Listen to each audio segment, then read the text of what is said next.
नमस्कार। आज मैं आपको भगवान शिव के परम भक्त और वाहन नंदेश्वर की कहानी सुनाऊंगा। प्राचीन काल में शिलाद मुनि नामक एक महान ऋषि थे। वे घोर तपस्या में लीन रहते थे और धर्म तथा ज्ञान का प्रचार करते थे। हालांकि उनके मन में एक गहरा दुख था, वह निसंतान थे। एक दिन चिंतन करते हुए उन्होंने यह विचार किया कि यदि वे पुत्र प्राप्त कर भी लें, तो वह मृत्यु लोक का प्राणी होगा और एक दिन उसे मृत्यु को प्राप्त होना ही होगा। शिलाद चाहते थे कि उनका पुत्र नश्वरता से परे हो और अमरता प्राप्त कर सके। इस अद्वितीय इच्छा को लेकर शिलाद ने घोर तपस्या करने का संकल्प लिया। उन्होंने कई वर्षों तक वन में रहकर भगवान इंद्र की कठिन तपस्या की। भगवान इंद्र मुनि की तपस्या से प्रसन्न होकर प्रकट हुए और उनसे वरदान मांगने को कहा। ऋषि शलाद ने उनसे अमर और जन्म मरण के चक्र से मुक्त पुत्र की कामना की। इस पर इंद्र ने विवशता दिखाते हुए कहा, हे मुनिवर, यह वरदान देने में मैं सक्षम नहीं हूं। केवल देवों के देव महादेव भगवान शिव ही आपको ऐसा वरदान दे सकते हैं। यह सुनकर शिलाद मुनि ने भगवान शिव की कठोर तपस्या शुरू कर दी। उन्होंने न भूख की चिंता की, न प्यास की। उनका एकमात्र ध्यान शिव को प्रसन्न करने पर था। वर्षों की तपस्या के बाद त्रिलोकीनाथ भगवान शिव उनके सामने प्रकट हुए। शिव ने स्नेहपूर्वक पूछा, हे ऋषिवर, आपकी तपस्या से मैं अत्यंत प्रसन्न हूं। निसंकोच वह वरदान मांगिए जो आप चाहते हैं। शिलाद ने अपने हृदय की इच्छा बताई, प्रभु, मुझे एक ऐसा पुत्र चाहिए जो जन्म और मृत्यु के भय से मुक्त हो। शिव ने मुस्कुराते हुए उन्हें वह वरदान दिया और कहा, आपको शीघ्र ही एक ऐसा पुत्र प्राप्त होगा जो दैवीय होगा और आपका जीवन आनंद से भर देगा। वरदान प्राप्त कर शिलाद मुनि अत्यंत हर्षित हुए और अपने आश्रम लौट आए। एक दिन जब वह पवित्र यज्ञ की अग्नि की स्थापना कर रहे थे और भूमि को जोत रहे थे, तभी धरती से एक अलौकिक तेजस्वी बालक प्रकट हुआ। यह बालक स्वयं उत्पन्न यानी अयोनिज था।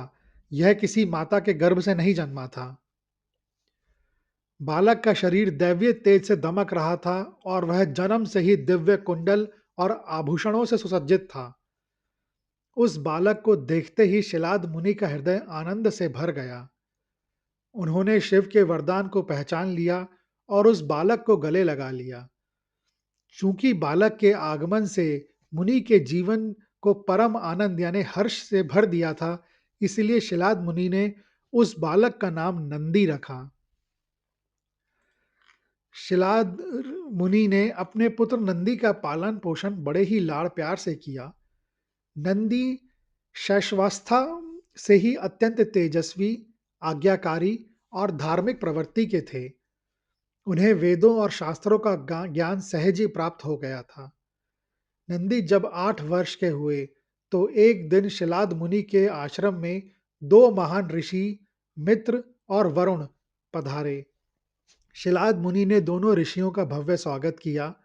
भोजन और विश्राम के बाद शिलाद मुनि ने ऋषियों से अपने पुत्र नंदी को आशीर्वाद देने का अनुरोध किया। दोनों ऋषियों ने नंदी को ध्यान से देखा। नंदी के ललाट पर भविष्य की पीड़ा की एक हल्की रेखा देखकर उनके चेहरे पर दुख की छाया आ गई। शिलाद मुनि ने उनसे उदासी का कारण पूछा। वरुण ऋषि ने भारी मन से कहा, हे मुनिवर, आपका पुत्र नंदी अत्यंत गुणी और ज्ञानी है, लेकिन हमने देखा है कि इसकी आयु बहुत छोटी है। मृत्यु लोक के नियमानुसार नंदी का जीवन काल मात्र 8 वर्ष का ही है। यह बात सुनकर शिलाद मुनि का हृदय टूट गया। जिस पुत्र को उन्होंने अमरता के वरदान से पाया था, उसकी आयु सीमित थी। वह विलाप करने लगे। जब नंदी, जो पास ही खड़े थे, शांत और आत्मविश्वास से भरे हुए थे, बोले, पिताश्री, आप शोक ना करें। मेरा जन्म स्वयं भगवान शिव के वरदान से हुआ है। अगर उन्होंने मुझे इस संसार में भेजा है, तो वे ही मेरी रक्षा भी करेंगे। शिव से बड़ा कोई भाग्य विधाता नहीं। अपने पिता को सांत्वना देकर नंदी ने उसी क्षण एक कठोर तपस्या और प्रतिज्ञा ली। उन्होंने तुरंत आश्रम छोड़कर भुवनेश्वर के एक घने जंगल में जाने का निश्चय किया। वहां उन्होंने शिवलिंग स्थापित किया और कठोर तपस्या शुरू कर दी। नंदी की तपस्या इतनी तीव्र थी कि वे काफी समय तक निराहार रहे और केवल शिव के नाम का जाप करते रहे। नंदी की इस बाल सुलभ लेकिन अटूट आस्था और गहन तपस्या से भगवान शिव एक बार फिर अत्यंत प्रसन्न हुए। वे नंदी के सामने प्रकट भी हुए। शिव ने नंदी से कहा, हे नंदी, तुम्हारी भक्ति और तुम्हारी आस्था अतुलनीय है। मैं तुम्हारी तपस्या से मुक्त हो गया हूं। अब तुम्हें मृत्यु का कोई भय नहीं रहेगा। तुम जन्म मृत्यु के चक्र से मुक्त होते हो। शिव ने न केवल नंदी को अमरता का वरदान दिया, बल्कि उसे गले लगाकर अपने सबसे प्रिय और विश्वसनीय गण के रूप में स्वीकार किया। इस प्रकार नंदी 8 वर्ष की चुनौती को अपनी भक्ति और तपस्या के बल पर जीतकर अमर हुआ और परम शिव भक्त के रूप में स्थापित भी हुए। अमरत्व का वरदान प्राप्त करने के बाद नंदी को भगवान शिव ने कैलाश पर्वत पर अपने साथ रखा। नंदी अब केवल एक पुत्र नहीं, बल्कि शिव के अनन्य सेवक और शिष्य बन चुके थे। नंदी की भक्ति की सबसे महत्वपूर्ण घटना समुद्र मंथन थी। जब देवों और असुरों ने मिलकर क्षीर सागर का मंथन किया, तो सबसे पहले सृष्टि को भस्म कर देने वाला हलाहल विष बाहर निकला। जब सभी देवता और ऋषि भयभीत होकर शिव की शरण में आए, तो शिव ने सृष्टि की रक्षा के लिए वह पूरा विष अपने कंठ में भर लिया। जब शिव विष पी रहे थे, तो उनकी गहरी एकाग्रता के कारण विष की एक छोटी सी बूंद अनजाने से उनके मुख से निकलकर नीचे गिरने लगी। सभी प्राणी उस बूंद से दूर भाग गए, क्योंकि वे जानते थे कि विष की वह छोटी मात्रा भी विनाशकारी थी। लेकिन वहां मौजूद थे नंदी। अपनी प्रभु की सेवा में लीन नंदी ने एक पल भी नहीं सोचा। अपने स्वामी के प्रति अटूट प्रेम और विश्वास से ओतप्रोत होकर नंदी ने तुरंत आगे बढ़कर उस विष की बूंद को चाट लिया। यह दृश्य देखकर सभी आश्चर्यचकित रह गए, लेकिन नंदी उन पर उस विष का कोई भी प्रभाव नहीं पड़ा। नंदी की भक्ति इतनी शुद्ध और तीव्र थी कि उनका शरीर शिव की शक्ति से पहले ही इतना पवित्र हो चुका था कि विष भी उनके सामने निष्प्रभावी हो गया। नंदी की इस निस्वार्थता, साहस और अटूट निष्ठा से शिव अत्यंत प्रसन्न हुए। शिव ने उन्हें सम्मान देते हुए उन्हें सर्वोच्च पद प्रदान किया। शिव ने नंदी को अपनी स्थायी वाहन बनने का सम्मान दिया। नंदी को स्थिरता, धर्म और शक्ति का प्रतीक माना गया। शिव ने नंदी को चुना ताकि वह उनके सहारक और परिवर्तक स्वभाव के विपरीत धर्म और संतुलन का आधार बने रहे। शिव ने नंदी को अपने सभी गणों का राजा घोषित किया। नंदी अब केवल एक सेवक नहीं थे, बल्कि शिव के लाखों गणों का नेतृत्व करने वाले सेनापति और प्रमुख थे। इस प्रकार नंदी की भक्ति ने उन्हें केवल अमरता ही नहीं, बल्कि कैलाश का सर्वोच्च पद भी दिलाया, जहां वे शिव के सबसे नजदीक उनके वाहन, द्वारपाल और गणों के राजा के रूप में स्थापित हुए। उनका एक और महत्वपूर्ण और दैवीय कार्य शिव और पार्वती के विवाह में सामने आया। जब भगवान शिव और देवी पार्वती के विवाह की तैयारी चल रही थी, तो यह एक अभूतपूर्व घटना थी। सभी देवता, ऋषि, मुनि और पृथ्वी के सभी प्राणी विवाह में शामिल होने के लिए कैलाश पर्वत की ओर चल पड़े। इतने सारे प्राणियों के एक ही समय पर कैलाश, जो कि उत्तर दिशा में है, में एकत्र होने के कारण पृथ्वी का भार असंतुलित हो गया। पृथ्वी एक ओर झुकने लगी, जिससे दक्षिण दिशा में भूस्खलन और प्राकृतिक आपदाओं का खतरा बढ़ गया। इस संकट को दूर करने के लिए भगवान शिव ने अगस्त्य मुनि को दक्षिण की ओर जाने का आदेश दिया ताकि उनके दिव्य तप के बल से पृथ्वी का संतुलन बना रहे। शिव और पार्वती के विवाह के दौरान नव दंपति को संतुलन और समानता दर्शाने वाले एक रस्म से गुजरना पड़ा। शिव और पार्वती को एक तराजू के दो पलड़ों में बैठना था ताकि यह दिखाया जा सके कि वे समान हैं। शिव स्वयं आदि और अनंत हैं, उनका भार सामान्य नहीं हो सकता था। जब शिव एक पलड़े पर बैठे तो उनका दैवीय भार इतना अधिक था कि दूसरा पलड़ा जिस पर देवी पार्वती थी आकाश की ओर उठ गया। कोई भी देवता या गण शिव के इस दैवीय भार को संतुलित नहीं कर पा रहा था। तभी नंदी ने अपनी अटूट भक्ति और शिव से प्राप्त शक्ति का प्रदर्शन किया। नंदी तुरंत भगवान शिव के सामने वाली दिशा में खड़े हो गए और अपने पैरों और कंधों से तराजू के पल्ले को संतुलित करने का प्रयास किया।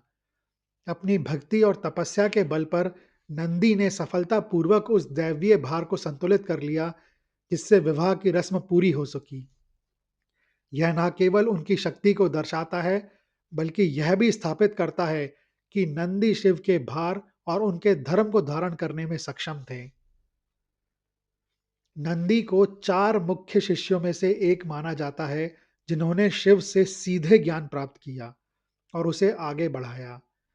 नंदी शिव के परम भक्त, गणराज और वाहन होने के साथ-साथ ज्ञान और धर्म के सर्वोच्च संरक्षक भी थे। उन्हें नंदीश्वर की उपाधि मिली, जिसका अर्थ है ईश्वर के समान ज्ञान वाला। एक बार ब्रह्मा के मानस पुत्र महान ऋषि सनत कुमार शिव के सर्वोच्च ज्ञान प्राप्त करने के लिए कैलाश आए। भगवान शिव ने उन्हें सीधे ज्ञान देने की बजाय नंदी के पास भेजा।